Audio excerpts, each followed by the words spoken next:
Chapter 2B. Mary Weston, the daughter, was 11. Of age, like her brother, she had a sweet and gentle disposition, did all she could to assist her poor mother in the strait of her poverty. But as Mrs. Weston, though she had a hard struggle to get along, sent her daughter to school winter and summer. Hey, kitten in the way, I can't read.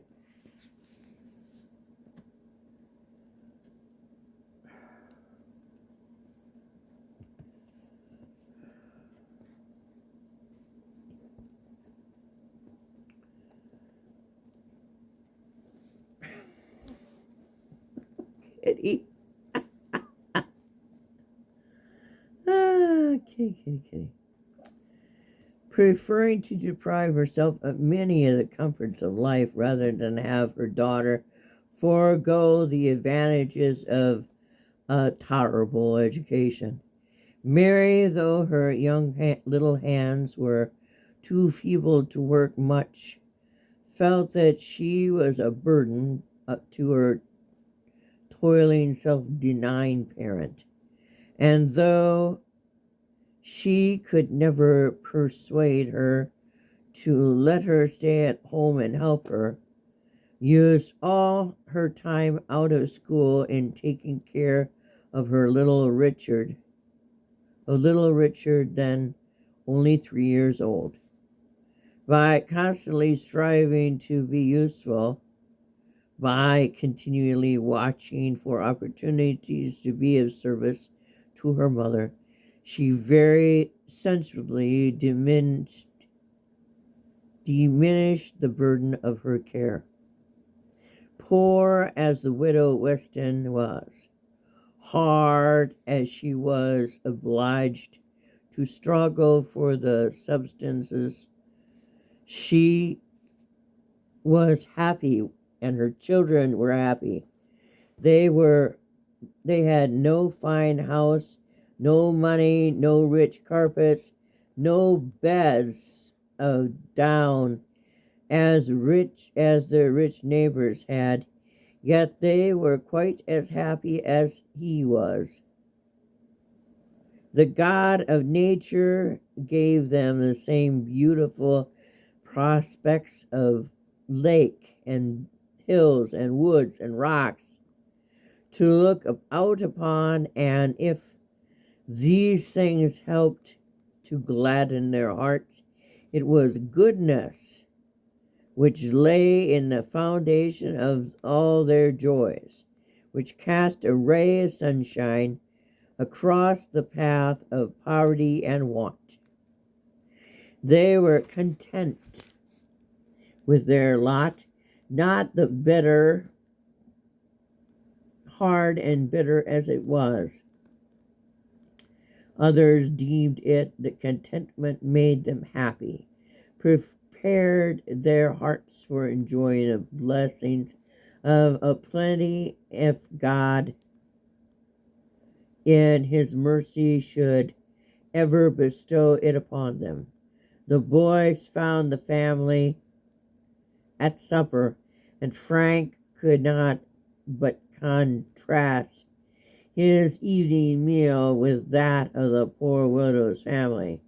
He had just had the choicest fruits, nice cake, hot waffles, muffins set before him, and they had only brown bread and very white butter. He had used silver dishes and silver forks. They ate their coarse fare from a few half-broken plates. His father was rich, and they were very poor. "You are welcome, Master Frank. I am glad to see you, and Master Charles, too," said Mrs. Weston. "I hope your father and mother are well." "Very well, I thank you, ma'am," said Frank. "I have called to see you about something, and I want to see you alone," he added, in a low tone, for he did not want Tony, who was a great deal prouder than his mother, to know the nature of his errand. Just then Tony finished his supper, and Mrs. Weston sent him out to feed the hens. "I have brought you a pleasant present, Mrs. Weston," continued Frank. "I hope you will accept it." "Indeed, Master Frank, you are always very good to me, and your father and mother too," replied the widow. "Here are $7. Charles and I wish to give you this sum." $7? exclaimed the widow. For to a poor woman like me, this was a very large sum.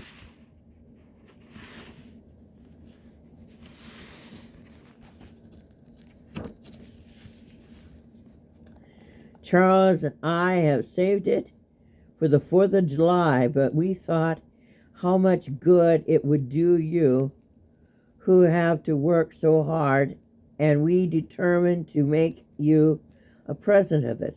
"May God bless you both," exclaimed the widow, wiping a tear of gratitude from her eye. "But I cannot think of taking your money." "But, Mrs. Western, you must take it. And you give up your pleasure for a poor lady like me? We give the money to you because it will afford us the greater pleasure than to spend it." "How noble a gesture, and generous! But you wrong yourself." "Oh, no, we don't," said Charles. And at that moment he felt happier than if all the gingerbread and firecrackers in the world had been showered down upon him. "Hush, I hear comes Tony. Not a word to him about it, if you please." "Heaven bless you, boys," said the poor woman, as she put the money in her pocket. Frank and Charles talked a few moments with Tony about the glorious 4th, and then took leave of the family. Here ends chapter 2.